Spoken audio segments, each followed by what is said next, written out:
Ljubljana University. Oh, from Ljubljana University. That's a very good university. Maybe you okay, now Professor Korojev. I think we will start now. Yeah. Okay. We can start. Yeah. So welcome everybody. I'm Inga Diakonidze, Head of International Relations Department of Guram Tavartiladze Teaching University. First of all, many thanks to those who has joined our meeting, and first of all, many thanks to you, Vladimir, that you agreed and found time for us to deliver the class with our university. On behalf of the university, I'd like to express my gratitude because of it in this difficult year. Now, a little bit about the working format. So first of all, Vladimir will deliver the class on democratization of Balkan countries, and then you will have the chance to put the questions to him. So, dear Vladimir, I will say a few words in Georgian language as well. მოგესალმებით ყველას, მადლობთ რომ დაინტერესდით ჩვენი ლექციით და შემოგვიერთდით სხვადასხვა უმაღლესი სასწავლო დაწესებულებებიდან, ყოველ შემთხვევაში რეგისტრირებული ბევრი იყო და ჩვენი სამუშაო ფორმატი ესეთი იქნება. ბატონი ვლადიმირი წაიკითხავს ლექციას და თქვენ შემდეგ საშუალება გექნებათ რომ დასვათ კითხვები მოცემულ თემაზე. გმადლობთ კიდევ ერთხელ. Thank you, Vladimir. Now we are all attention. You may start. Okay, I may start. Okay, first of all, I would like to thank Inga, and I would also like to thank Lali. I have had the pleasure of meeting them, and I would like to thank them for inviting me. I would like to greet all of you from the Czech Republic. I know it's quite late. Well, it's not late in the Czech Republic, but I understand it's late afternoon. It's about 3 o'clock or 3 o'clock actually in Georgia. And I'm really glad that you have invited me to give you this or to present to you a lecture on the Western Balkans. It is part of the world that I do my research on. And feel free to ask me any sort of questions, well, mostly, if possible, related to this particular lecture. Upon the finish of my presentation, I think the presentation should take about, let's say, 40 minutes. In case you actually want to ask me perhaps the questions during the presentation, that is also possible, but still I would prefer them being asked after the presentation as such. I think it would be probably much clearer and much better. I will try to share my screen with you. I think that's probably because I don't really work with Zoom a lot. I'm used to Microsoft Teams, where I can actually send you the presentation as well. I think this can be done as well in this or on this platform, meaning here in Zoom, but I'm not really sure how it actually works. So let me just share the screen, and then we can start. Okay. So let me see how I can do it. Give me a second. Yes.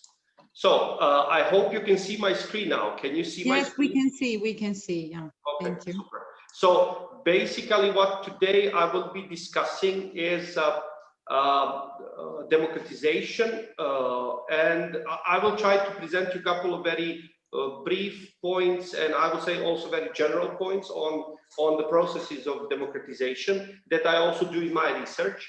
But what I am going to be specific on is actually the Western Balkans, which is part of the world that I do my research on.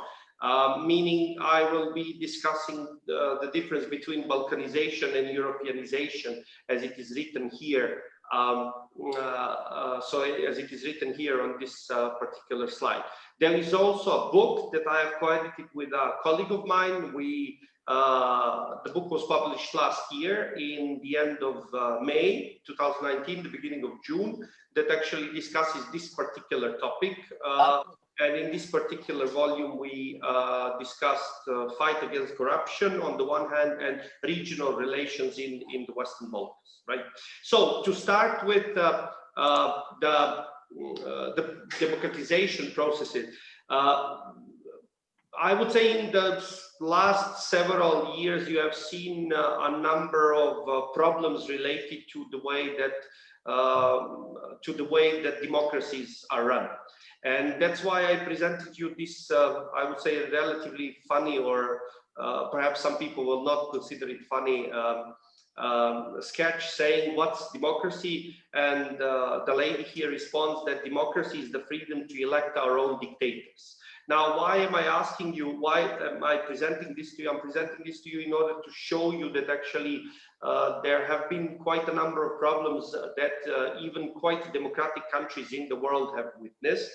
And I'm pretty sure all of you know what has been going on in the States, or in the United States in recent years, with the crisis of democracy in that particular country, largely, in my opinion, and I dare to say not only my opinion, influenced by the Trump administration and President Trump and his style of politics.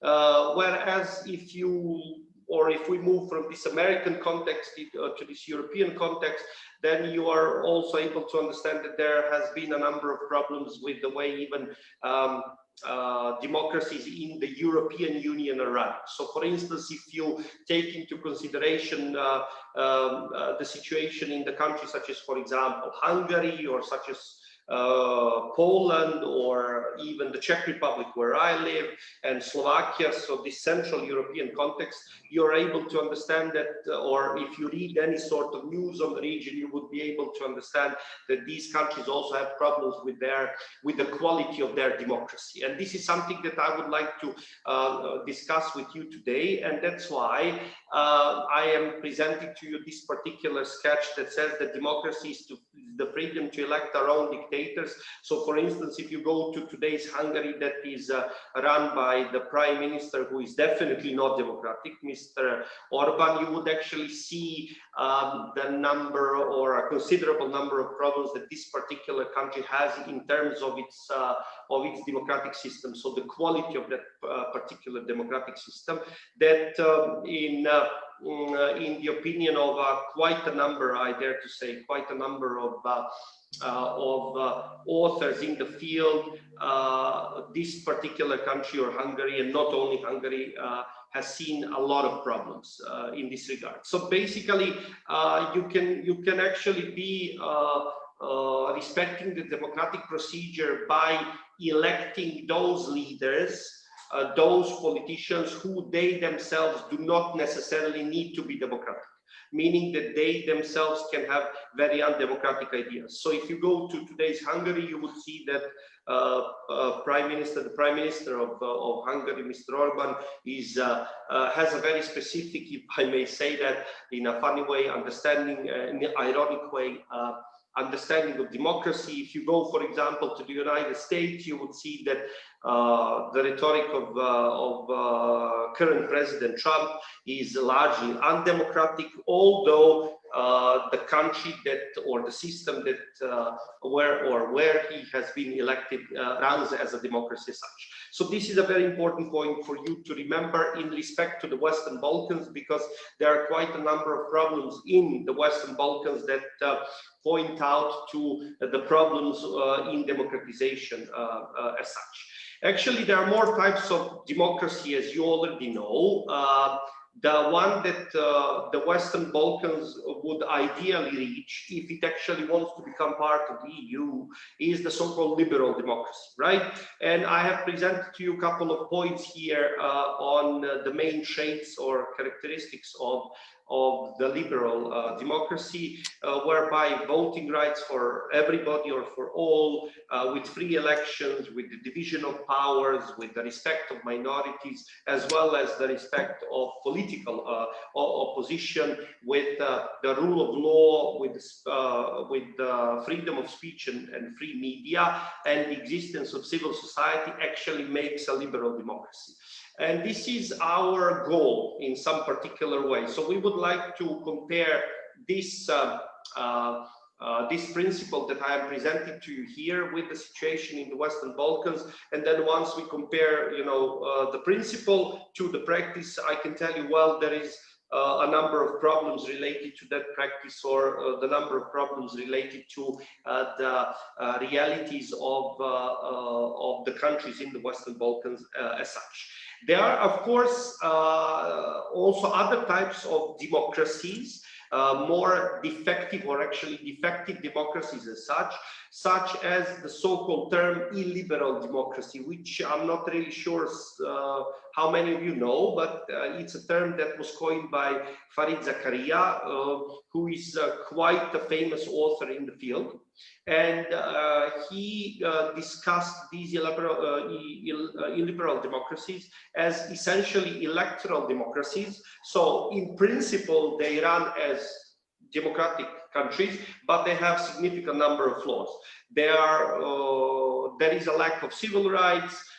In terms of the elections, elections do happen, and they can happen even at regular basis, but the problem is that they are not free and fair, but rather fraudulent. Then there is this the lack of the freedom of speech, or freedom of assembly, even the freedom of media. And I think a country that clearly represents the illiberal democratic, let's say, regime would be the one, would be Russia under the Putin regime as such. Of course, that's not the only country that actually represents, or that should be taken as a pure and the best possible example of illiberal democracy. But let's say that there are a number of other countries in the world. I'm using Russia as also a country that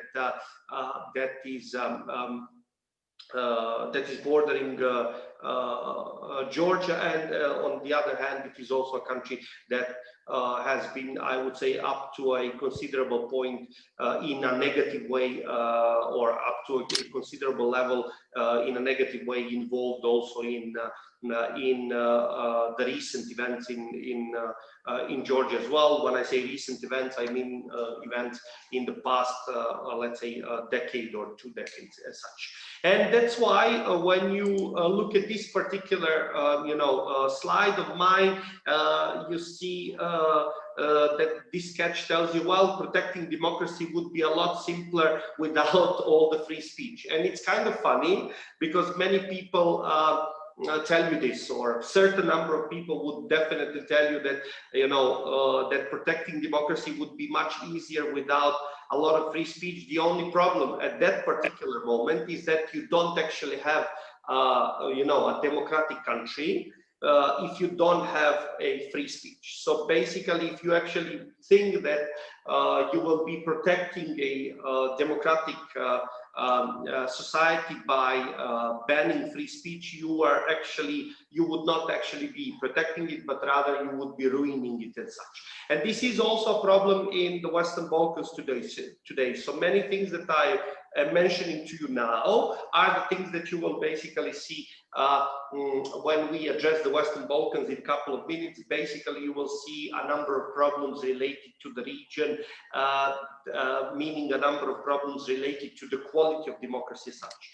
Now, just to come back shortly to my point on Hungary. Hungary, for instance, if you look at the reports on the democracy in the world, so for instance, reports done by a number of NGOs, largely and by above all, perhaps Freedom House, you would see that Hungary has, in terms of its of the quality of its democratic system, significantly gone down, which means that that particular democratic system has been having issues in recent years. And that's actually a very good question, and something that I want you to kind of think about is the question, does the European Union that itself in itself, in terms of a number of countries that are members of the EU, is experiencing issues with the quality of democracy?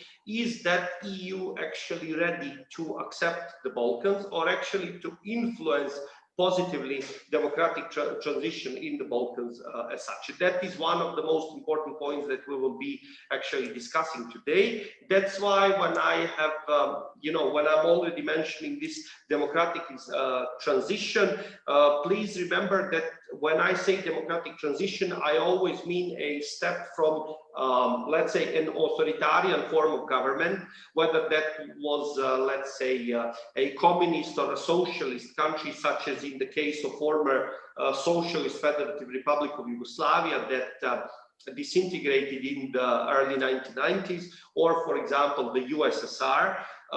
So basically, it's a step or a process, I would say, whereby you move from an authoritarian to a democratic regime. The problem is that this particular process is relatively long.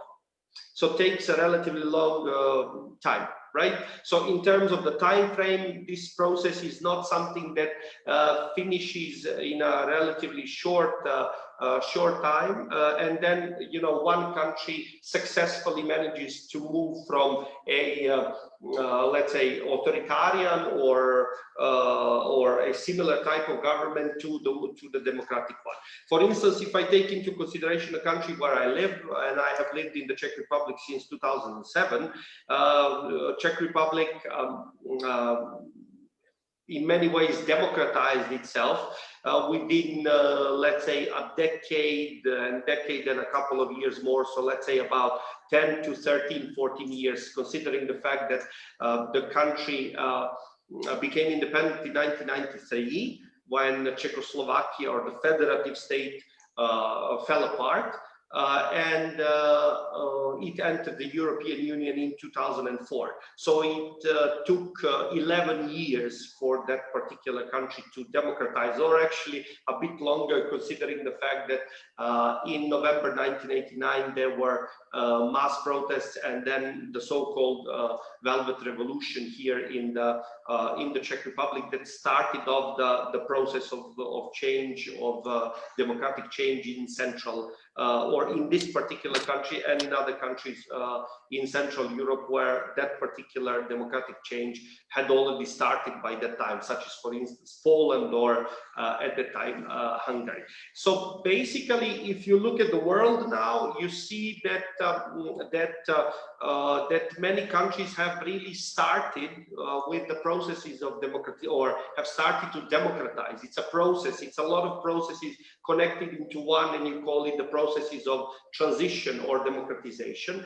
But not many of them, I dare to say, have managed actually to become consolidated democracies. That's why you can speak about, for example, countries such as you know, Russia under the Putin regime, or a number of other countries, as illiberal democracies, as countries that have not really consolidated their democratic political system, and that's why they have quite a number of issues. I can share this presentation with you if Inga and Lali want me to do that. I can also send it to them via email, and you will be able to actually you know, click on these videos. Actually, there is one interesting video that discusses the Western Balkans in general, and then there is a video by a think tank I used to work for. Now they operate in Berlin, in Germany, a think tank called Globsec, whereby they are engaged in a number of projects related to democratization and the reconciliation processes in the Western Balkans. Why am I using the word why are they actually using the word reconciliation? Reconciliation means a process whereby previous enemies, so previous adversaries, as there were conflicts in the Western Balkans during the 1990s, finally settled for peace. So basically, it's in many ways a process that allows these countries to, or the adversaries, former enemies, if you want me to say it in English a different way, so allows them to come to terms with their own past. And this is something that is a problem in the Western Balkans. Why? Because the conflicts in the 1990s were in many ways in former Yugoslavia influenced by the rise of nationalism, and this nationalist logic and nationalist agenda is something that, in my opinion at least, still still remains quite active in the Western Balkans and still remains quite influential in the Western Balkans as such. And this is a problem that we can take into consideration, or we will be taking into consideration today in the latter part of my presentation as such. Now, to present to you the book that we published last year. We were the editors of this book. This is Vladimir Vučković. He's a colleague of mine at the Faculty of Social Studies of Maastricht University, where I also teach part-time here in Brno, and which is really the second biggest, and they usually say the second best university in the Czech Republic. And we co-edited a book called Balkanizing Europeanization, Fight Against Corruption and Regional Relations in the Western Balkans.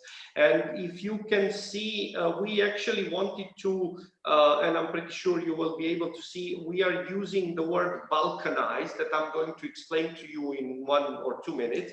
But we actually wanted to play with the image of the Western Balkans that I presented here, to you here on the right side of this particular slide, where you see, an image that.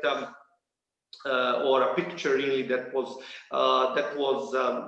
drawn in the period before the start of the First World War, so in the beginning of the 20th century, and you see all these European leaders,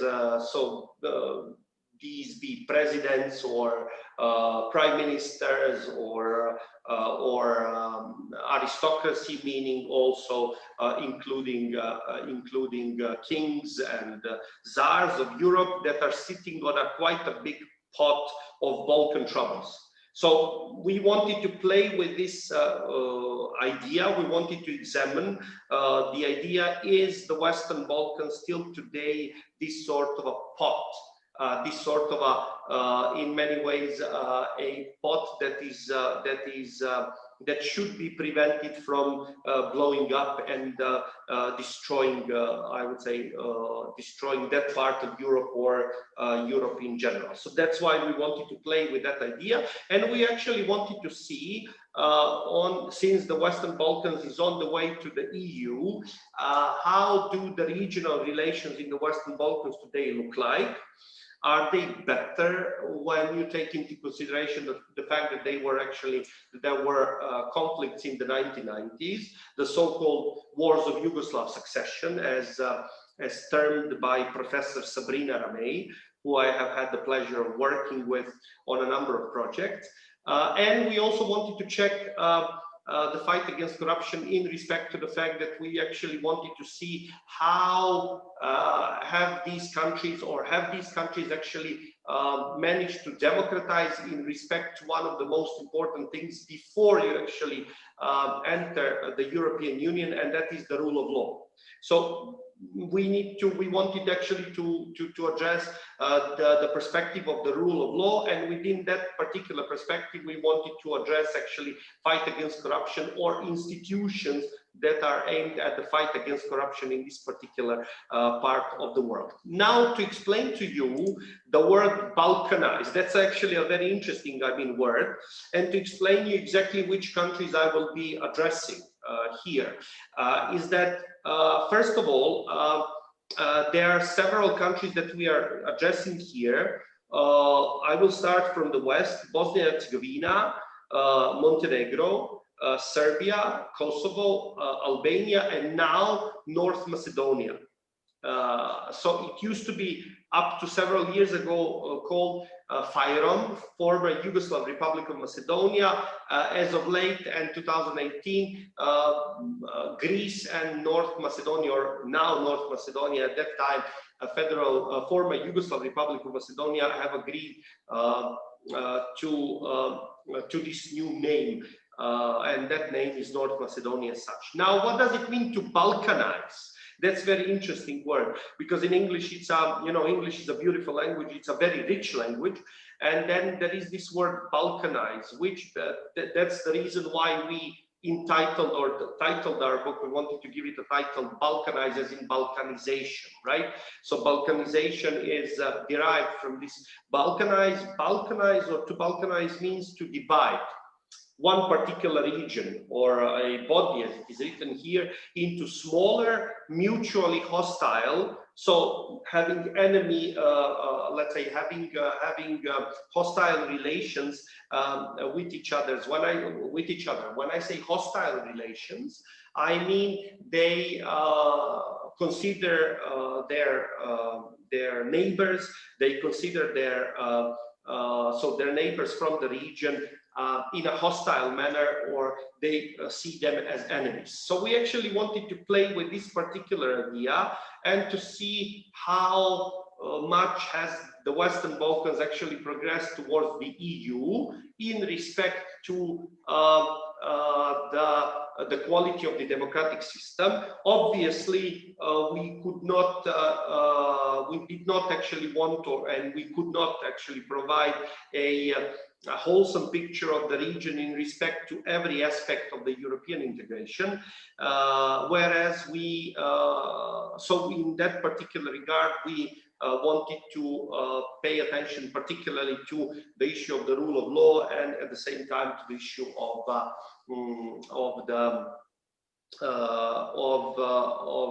regional relations in the Western Balkans as such. So to take into consideration these two particular perspectives, the perspective of rule of law is extremely important for the European Union. It is extremely important because the European Union actually insists on you managing, or on a country managing with the issues of within the rule of law perspective, without or before actually that particular country can accede to the Union. As you see, or as you have seen from my previous examples, there are countries even within the EU that have had problems with the quality of their democracy. So when I say quality of democracy, I mean becoming more undemocratic. And I have provided you with an example of Hungary. And this is the reason why the EU actually needs to push the Western Balkan countries more. When I say push, I mean influence the Western Balkan countries more positively in this particular regard. And now I am moving on to the next slide. So I will explain to you what we actually did in our book, okay? So that if anyone is interested in reading the book, unfortunately, the book has to be obviously ordered online, but I'm pretty sure that if your university has electronic sources, you are able to access this particular book as such. So basically what we have done in this book, and we were co-editors of the book, so we had a number of authors that were discussing the countries that I have previously presented to you, is that we wanted to check how powerful is the transformative power of the European Union in the Western Balkans. Because the point here was to identify these problematic aspects of the Europeanization process, or the Europeanization theory, and to provide to you basically an insight into these problems, and therefore to fill a research gap, or the research gap that actually exists, or has, or perhaps existed up to that, had existed up to that point in the academic studies on this particular topic, or on the topic of the Western Balkans integration into the EU. So we were checking really this, how powerful, to put it in simple English, how powerful is the EU in terms of transforming the region, right? Because if I take into consideration that the Balkans of today is not a democratic, or the Western Balkans of today is not a democratic region, I want at the same time to check how powerful the EU has actually been in this particular regard, how powerful its transformative power has actually been in changing the region as such. You yourself see, I'm not sure if you can see it, but I think maybe I will move it here. because I don't know where to move it. I'm going to move it perhaps here. You see that I'm using the word Europeanization. Probably some of you may even ask me what it is. Europeanization actually means the process in which one particular country changes, and the changes that it makes, so the transformation that it actually makes is the transformation on the way to the EU. So basically that means accepting EU rules and norms, meaning that let's suppose you wanted to become a part of a club, right? And if you wanted to become a part of, I don't know, a tennis club, you would have to adhere or respect certain number of rules, right? And this is exactly the same thing. It is exactly the same thing when becoming part of the EU. What you would need to do is actually change, start respecting certain number of EU rules and regulations and norms in order to be able to enter the EU as such. And that's the reason that we have found out, once we were checking the rule of law, that the Western Balkans has considerable problems with systematic corruption. Or I apologize, systemic corruption. That means the corruption of the whole, I would say, state system as such, whereby this particular corruption is in many ways ruining these states, because it actually seriously undermines the citizens' trust in institutions. So basically what you have in the Balkans today are a number of countries that have quite, I dare to say, fragile institutions, meaning institutions that are not as powerful as they should be, and they do not run on, or they are not run in a democratic manner, which is a very big problem. At the same time, what you actually have are, in many ways, nationalist political discourses, meaning nationalism from time to time pops up in these public, I would say, discussions and political discussions, and also not only within domestic politics of different countries that I have previously mentioned to you, but in respect to the foreign policy of these countries as well. So in many ways, you can say that the Western Balkans political elites do not actually lead their respective states towards the EU, meaning help these countries transform and change, but rather they do the opposite. Because if you look at the Western Balkans today, it is actually in many ways an example of illiberal democracies, right? And now you already know what illiberal democracies are, because I have presented this to you previously. So what you have in the Balkans is, for example, shrinking media freedoms, for example. There are problems with the freedom of speech, for example, and so on and so forth. And this has actually kind of been a reminder in many ways to us how not to do things. Actually, it has been a reminder to us how the political elites do things in their own way. So you have a lot of inability and also unwillingness of these political elites to actually change something in their respective states in respect to changing, or transforming their states in the proper way. Now, to give you exactly or to pinpoint exactly the problem that we have or that we have discovered in respect to the Western Balkans, it is this particular problem. Now let me move it so that you can actually see. It is very important for you to remember that there are basically three levels. Three levels in terms of the so-called adoption of the EU rules and norms that are part of the Europeanization process, right?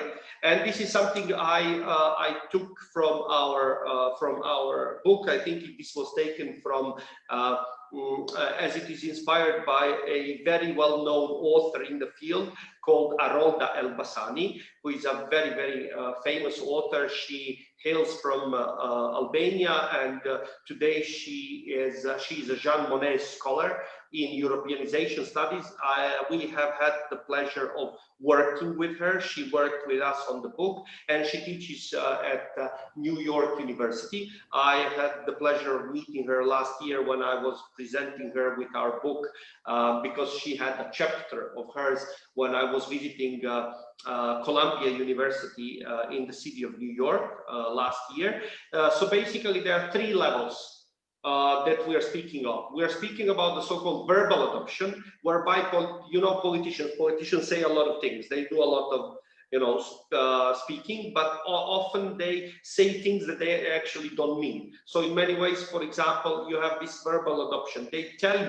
Politicians tell you that they are ready to accept the EU rules and norms. Then there is the so-called legal adoption, which basically is a move, is a positive move from verbal adoption. So whatever these politicians say, if they actually do something, if they actually change legal rules and norms, it's called legal adoption, which is a very good thing. But unless they do the third step, which is the so-called substantive adoption, which means implementation of these EU rules and norms, of these EU, let's say, regulations, EU-inspired laws, well, then nothing really happens, nothing really changes. So what you have today in the Western Balkans is, for example, the fact that there are anti-corruption rules, norms, there are legal regulations in respect to the issue of corruption, but they are actually not applied. That's a major problem, I would say, of this particular region, and also my message to you to actually remember. I have 2 more slides to cover before I finish, so I think I will be done in about 2 minutes, as I have promised. Actually, there are quite a number of players that are so-called veto players in the Western Balkans. Now, when I say veto players, I mean those players that are influencing political elites. I'm pretty sure, and I'm sure all of you know, that you have these problems in Georgia as well, because Georgia is a country in transition.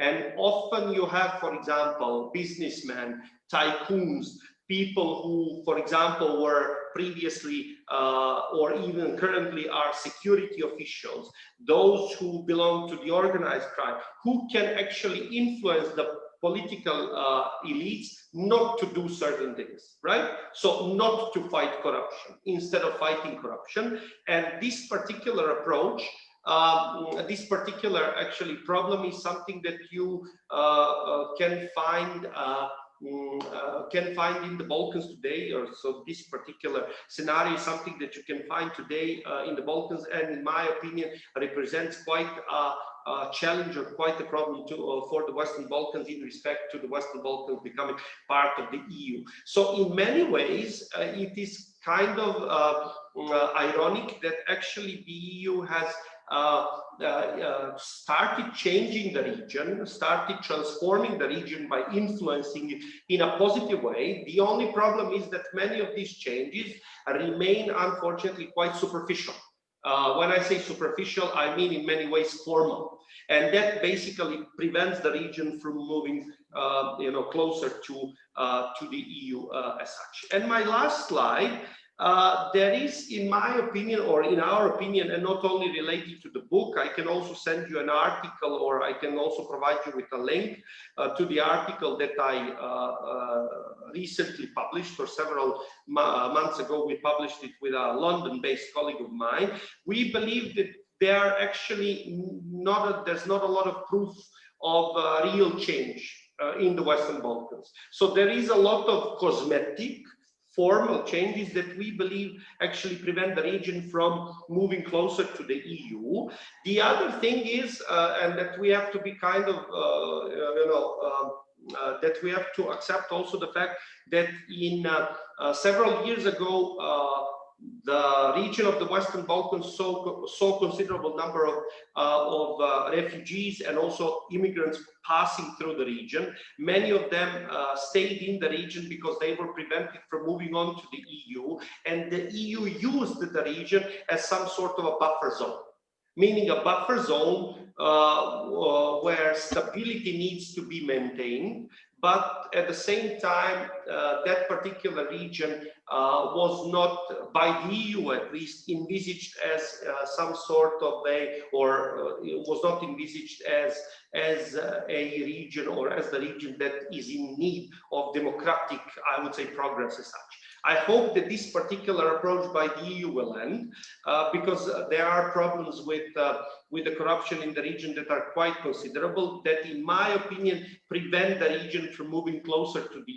EU. And although there are two countries in the region today, Montenegro, that has opened all chapters in EU negotiations, or in terms of the EU of negotiations with the EU in respect to the enlargement, as well as Serbia, that has not been that successful, but has opened more than several chapters in this regard.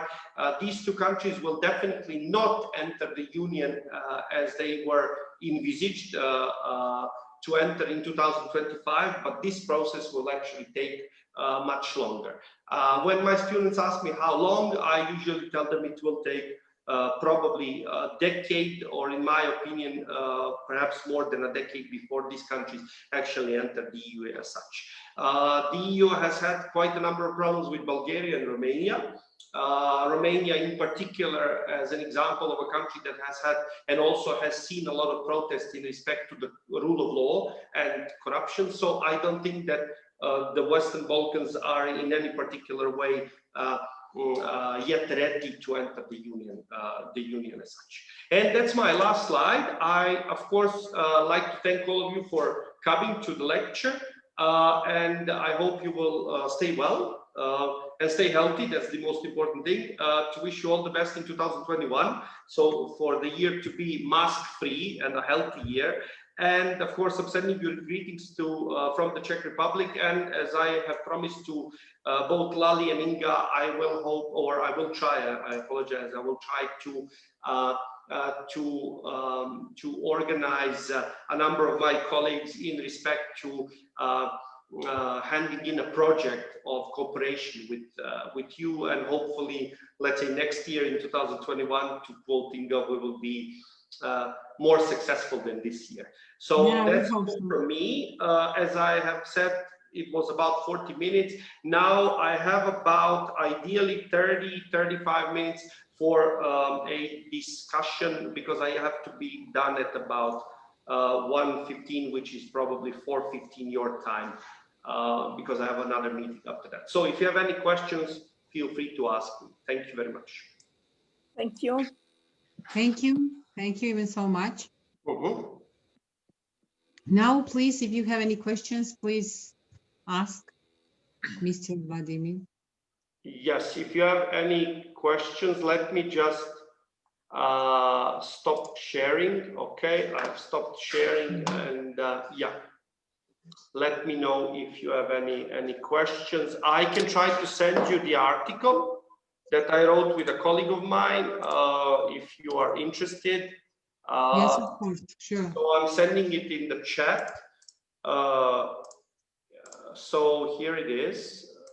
So it's here in the chat, and you can address it and then perhaps see the article for yourself. It was published by the Journal Balkan and Near Eastern Studies.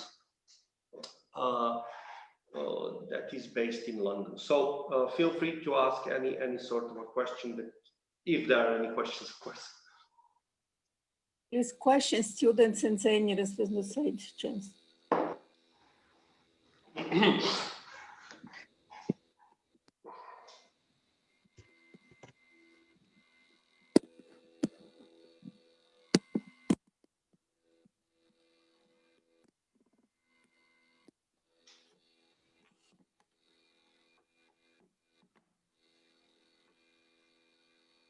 Yeah, do you have any questions? Should we turn on the microphones?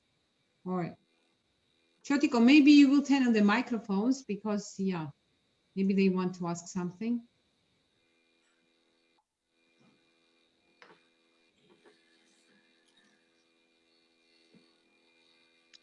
Okay, I have a question. Can you hear my voice? Yes, yes. Yes, Yes, we can. Yeah. Yes. First of all, I should mention that theme was very interesting, and I am not many times attended such lecture. And coming from this issue, I have very simple question and would like to have an answer in a very short way.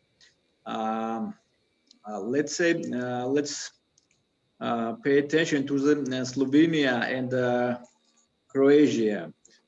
Can you tell just in a very simple way, just main 3 points why Slovenia and Croatia so fast and so quickly became EU members, and why did not other Balkanian countries did the same way? I mean, why so long they are trying to become members of EU, and why so quickly managed this Slovenia and Croatia?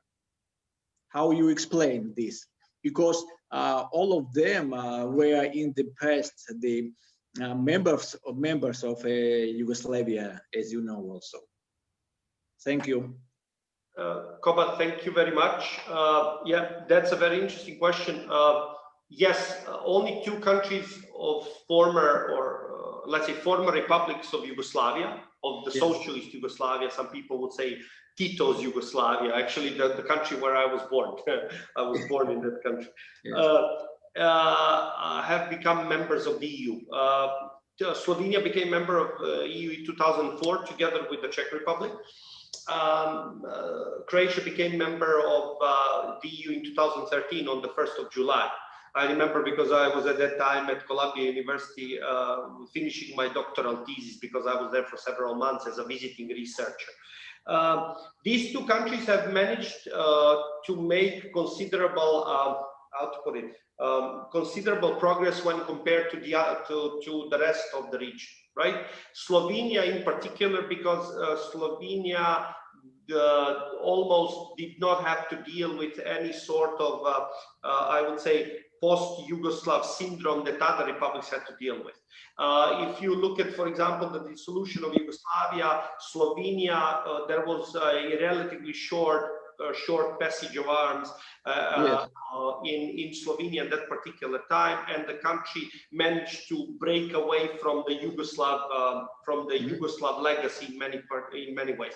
Croatia was in many ways not so lucky, because there was a conflict within its own territory, largely inspired by the great Serb nationalism as represented by the Milosevic regime, and it managed to enter in 2013 after, let's say, engaging in considerable number of changes that the rest of the region have not been able to. For example, if you take into consideration Bosnia today is in many ways a divided state between 3 different groups, between Bosnian Serbs, Croats, and Muslims.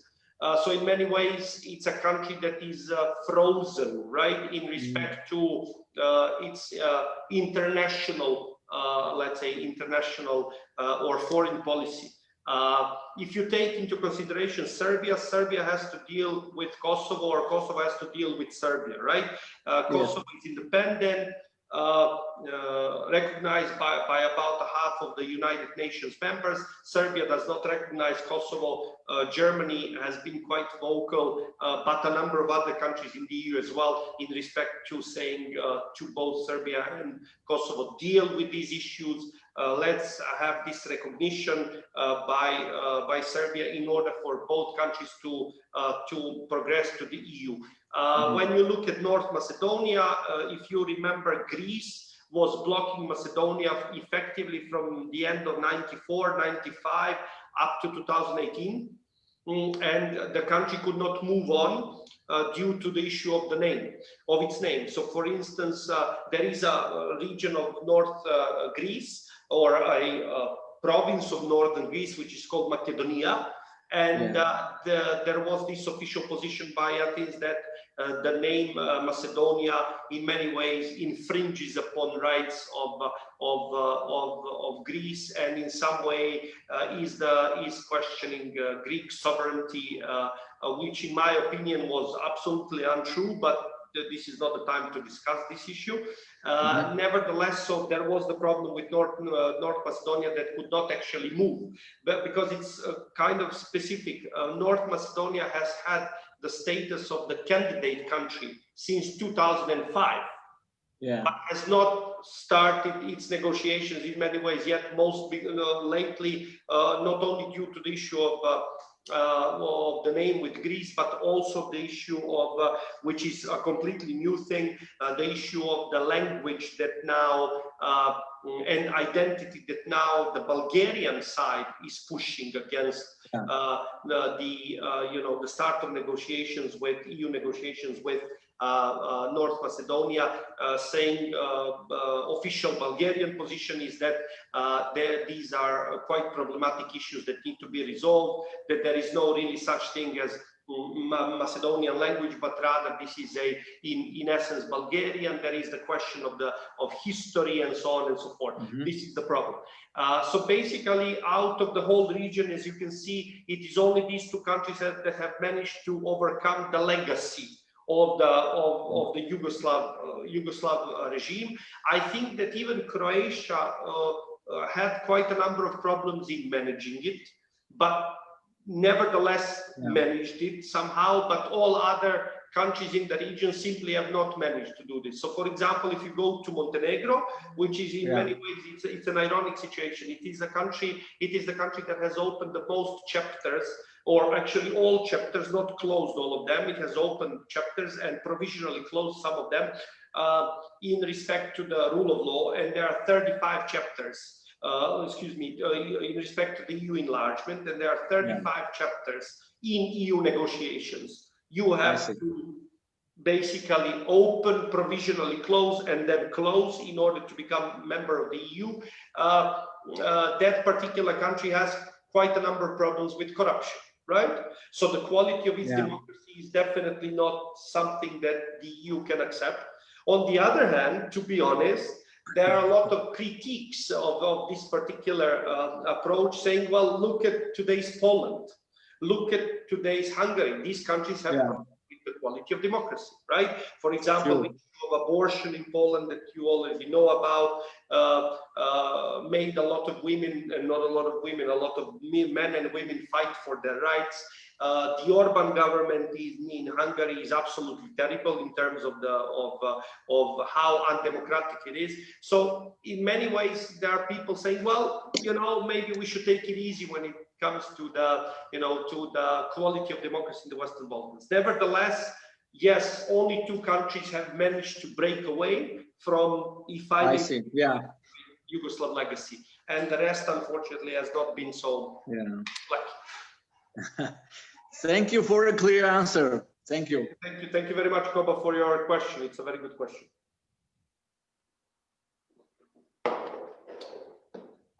Yes, Rezo has asked me. Rezo, thank you very much. I see the question here in the comment section.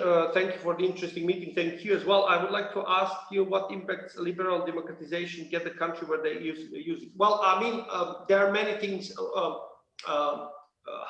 There are many instances or many points related to characteristics really of how the country actually democratizes itself.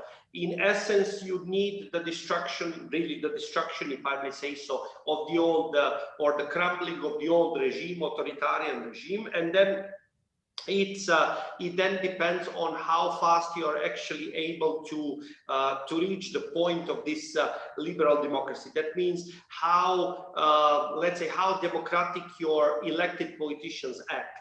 Do they actually, do you have political elites that are able to lead you in a democratic way? Do you have political elites that are ready to make a number of sacrifices in respect to the democratization, but positively, in a positive way, sacrifices in respect to the proper democratization of the country? Or you have the elites as you have them in the Western Balkans, right? That are not really democratizing the country, but rather, or let's say, supporting that very democratization of the country, but rather doing the opposite. So basically, it's a relatively long process, And you need to build many things, right? You need to build, for example, civil society. You need to build institutions. You need to build trust with the people. Because, for example, what you have in the Balkans today, and I'm pretty sure it's not really that much different from perhaps Georgia in many ways, is the fact that there's a considerable number of people, predominantly, but not only young people, who don't believe that, you know, that there are politicians who would lead them in the proper way, meaning politicians who are not corrupt, meaning politicians who don't see, you know, their positions, their political positions as the means of enriching themselves. This is actually one of the biggest problems in this particular regard. So this is also, all these things are actually influencing also the speed of that particular you know, democratization process. For example, if I take into consideration Central Europe, they have managed to democratize you know, more quickly, also due to the fact that there was no conflict, right? That there was no conflict, and you know, when you look at the regional relations in Central Europe, pretty much they were fine. If you go to the Western Balkans, there's a lot of nationalism still there, right? There's not as much as what it used to be, fine, but still there's a lot of nationalism there. All these things are, you know, important to be taken into consideration when you look at the speed of the democratization process as such. And that's the point. Once you are able to actually understand all these elements, then you can see if one country has democratized successfully or not. Maybe my last point is about these veto players in the Balkans, but I'm pretty sure in Georgia as well. You have quite important, influential economic players, veto players, meaning those players that influence political elites not to do certain things. That's quite a problem, right? You're basically creating, you know, a system of clientelism rather than the system of democracy. So, you know, people like you and me, then we believe that, you know, we come to a position where we don't really trust our politicians. And if we don't trust these politicians, then we don't vote. If we don't vote, we get very bad political elites. If these bad political elites start running the country, they don't run the country in the proper way, but they run it in a completely different, improper way, right? And that's basically the problem. So I hope I've answered your question, Rezo. Thank you very much for the question, by the way. Are there any other questions? I guess we have a couple of minutes more for, let's say, 2 questions or something.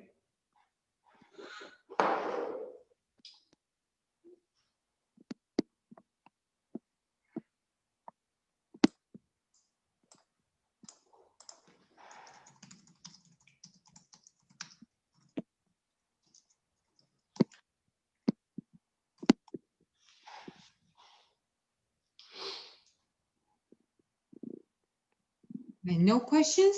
No questions for me? Okay, let me just give you one more chance. If you have any question you would like to ask for today's lecture, or no? Okay, I guess I don't see any question by anyone. Well, I would like to thank all of you. Wish you, of course, all the best in 2021. I hope you have enjoyed the lecture. I would like to thank you also for the questions. And of course, last but not least, thank both Inga and Lali for inviting me. And hopefully I will be able to see them in Georgia, not perhaps next year, but in the coming years, and perhaps meet some of you who are there as well. So thank you very much. Thank you. Yeah, Thank you. Thank you so much. So we're just once more like to express our gratitude that you joined us today, and we hope that we will have the chance in future to meet face to face in Georgia. And we remember all our promises, so we are going on our cooperation.